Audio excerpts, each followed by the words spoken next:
ആ കൃപ നിനക്ക് മതി. എന്റെ ശക്തി നിന്റെ ബലഹീനതയിൽ തികഞ്ഞു വരുന്നു. നീ എവിടെ വീക്കാകുന്നോ അവിടെ ഞാൻ നിന്നെ സ്ട്രെങ്ത് ചെയ്യും. നീ എവിടെ വീക്കായിരിക്കുന്നോ അവിടെ സ്വർഗത്തിലെ ദൈവം നിന്നെ സ്ട്രെങ്തൻ ചെയ്യും. എന്താണ് നിന്റെ ബലഹീനത? ആ ബലഹീനതയെ ജയിക്കുവാൻ, നീ അനുഭവിക്കുന്ന ആ ബലഹീനതയിൽ നിന്നെ ജയിപ്പിക്കാൻ, എനിക്ക് തന്നെത്താൻ ഇത് ജയിക്കാൻ പറ്റുന്നില്ല, എനിക്കിതിന്ന് പുറത്തു വരാൻ പറ്റുന്നില്ല, എനിക്കിതിന്നൊരു മാറ്റം അനുഭവിക്കാൻ പറ്റുന്നില്ല എന്ന് താങ്കൾ പറയുന്ന, താങ്കൾ അനുഭവിക്കുന്ന ആ ബലഹീനതയിൽ, അതിനകത്ത് നിങ്ങളെ ജയിക്കാൻ, അതിനകത്തുനിന്ന് നിങ്ങളെ പുറത്തു കൊണ്ടുവരാൻ രണ്ട് കാര്യങ്ങൾ: ദൈവത്തിന്റെ കൃപയും ദൈവത്തിന്റെ ശക്തിയും. എന്തിനാണ് ദൈവത്തിന്റെ കൃപ പകരുന്നത്?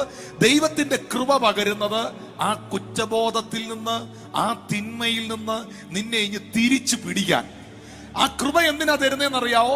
ഇപ്പോൾ ആയിരിക്കുന്ന പ്രതിസന്ധിയിൽ നിന്ന് സ്വർഗത്തിനങ്ങ് തിരിച്ചു പിടിക്കാൻ. എന്തിനാണ് അതിന്റെ കൂടെ ശക്തി പകരുന്നതെന്നറിയാവോ? ഇനി ഒരിക്കലും ആ ബലഹീനത നിന്നെ ജയിക്കാതിരിക്കാൻ, ആ പ്രതിസന്ധി നിന്നെ ജയിക്കാതിരിക്കാൻ, ഇനി അത് നിന്നെ തൊടാതിരിക്കാൻ, അതിന്റെ മേളിൽ ഒരു ജയം നിനക്കുണ്ടാകാൻ.